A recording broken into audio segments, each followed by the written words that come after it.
Welcome and thank you for watching this little introduction of mine.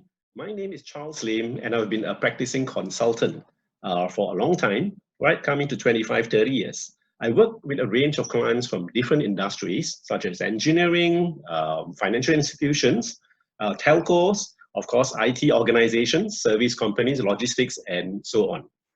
I help my clients in a number of areas. Very importantly will be their people issues, people management, people development, whether it will be the leaders, their teams, and also very specifically in the areas, different areas of project management and strategies. Let me share with you some of my background very quickly. I am an alumni of the National University of Singapore, of which I've obtained my Masters of Business Administration as well as a Bachelor of Science degree. I'm also a certified master coach, and quite often I help my clients to coach some of the key people to help them to move forward in certain new areas they may encounter or situations that are new to them, and to let them have a step back and to evaluate this together with me so that they could overcome those roadblocks and move ahead, and then I'll work with them on an ongoing basis from time to time. I'm also both a PMP as well as a Prince 2 trainer. And it is quite rare to be a trainer in both areas, because if you're in those areas, you know that sometimes there's a lot of different opposing views about that, which you could discuss. You may or may not be certified in any areas of project management. It's fine. We could work on that together, and you could still do well in different areas, in projects or operations, in leadership and so on, if you put your mind to it. Now, let me share with you some of the programs that I do. I do a range of programs for my customers, and in different areas. And this is a short list of it. You know, it's not exhaustive, but we look at some of those areas. Firstly, let's look at leadership. Now, there are a lot of different types of leadership models, structures, practices out there, and they're all good. But the fundamental question that you need to ask yourself, if you're already a leader or intending to be a leader or manager, is, well, how good are you at it now? Have you improved? Are you able to look at leadership from different perspectives? Are your people with you? Are you with your people? And so on. Now, I have a program that is specifically in the areas of project leadership, which face certain different challenges sometimes compared to general leadership in a more operational environment. Another program I have, which is called Emergent Leaders and Managers, where leaders and managers should always look at themselves as well as the people as what could emerge from them in terms of new developments, or sometimes things could emerge in an environment that you may not expect. And then you need to relook at how to deal with that together with your team. And dealing with your team becomes important, especially in the areas of communication. It's all about communication. In fact, the higher up you go in leadership, the more time and effort and success comes from you being able to communicate to a range of people, from your people, team managers, from your sub-leaders, from your customers, to your suppliers, and so on. Of course, some of the very fundamental question that we need to explore in such programs would be, what's the difference between a leader and manager? And when would it be important to play which role, right? And there is a strategic element as well as tactical element in leadership and management. And when do you do which one, and how do we prioritize and focus on that? And of course, when we lead, it's about people first, and other things we then follow. So that comes to team dynamics, which would be very important to develop if you are the leader. In fact, team dynamics may also emerge among the team itself, and sometimes to the leader's liking, sometimes not. So how does a leader deal with that? How does a leader develop team dynamics that are appropriate to the situation, appropriate to the environment, appropriate to the business areas that the organization is in? So that there is alignment towards efficiency and effectiveness that leads toward growth for the organization. And of course, with team, it's again about the people, right? There are three key elements in any good organization. Well, in fact, not so good ones as well. But in the difference that in good organization, the organization can manage these three very fundamental elements properly, which is normally represented as a triangle: people, processes, technology. When is which one important? And these are the things that we need to understand and explore. You may have great facilities, great ideas, but if your team is not there, nothing much is going to happen. You may have, well, not so great idea, well, not so great facilities, but if your people are there, things will get better over time. So these are the things that we need to explore. And in whatever we do, no matter what good ideas, what strategy that we put in place, what good team that we have, there's always this element called risks, which is always a very interesting area, personally for myself, as well as with many people. So often it's not a choice, right? Risks are everywhere. It's not something that we say, oh, we want risk or not.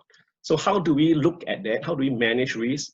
And how do we look at it in a very day-to-day, very strategic, tactical application way? And that's what my training program is about. So risks are everywhere. It's in everything. We can't avoid it.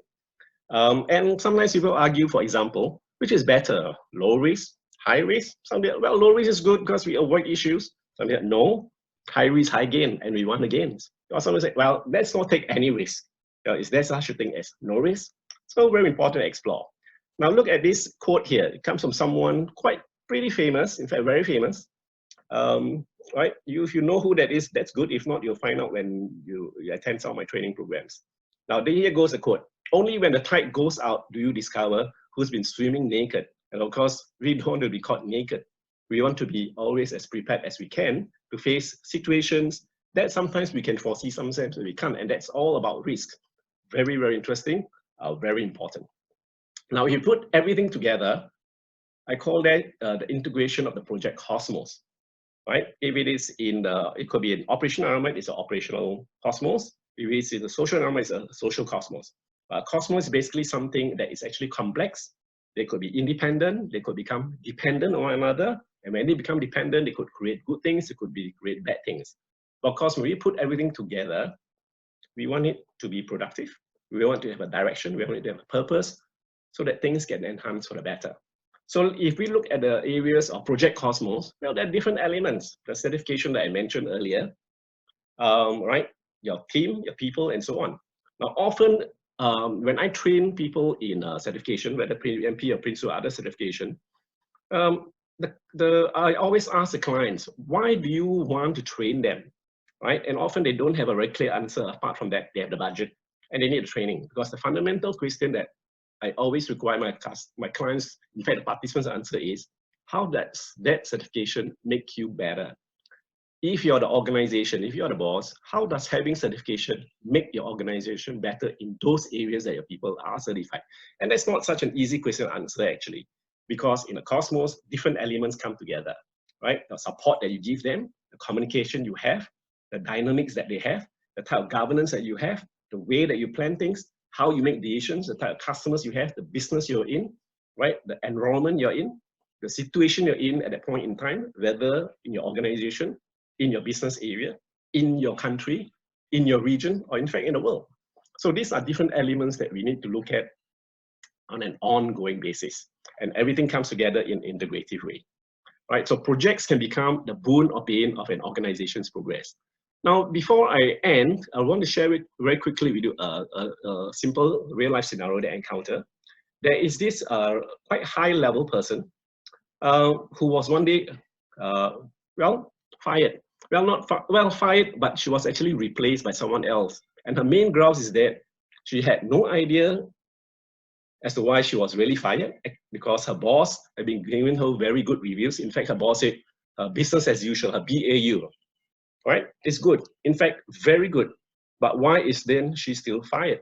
Well, because the answer the boss gave is because you did not value add. Of course, value add has a broad range of meaning.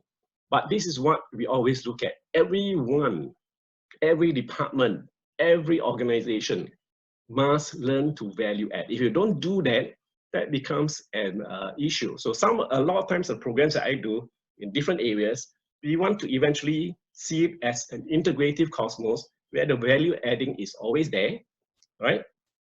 From time to time. In fact, it's something that we need to think about on an ongoing basis. So finally, this simple little quote, think big, do small. Think big means to have this focus, this thinking about what next, what to do, to be able to share, to work with your people, to work with your partners, whoever they are, and understand things and have a focus and direction. But they will just remain ideas, thoughts, if you don't put into action, as where the doing small comes in. It comes to all these little small things that many people will have to put together and act on and share and learn and maybe redo it, make mistakes and learn. And that's what projects are about, business is about, living is about. And that's where my training would typically go there. There's a lot of discussion. Discussions are always welcome, and we will look at that, right? So with that, thank you very much for watching this video. And if you want to find out more information about the programs we talk about, please go to the following pages. Thank you and have a nice day.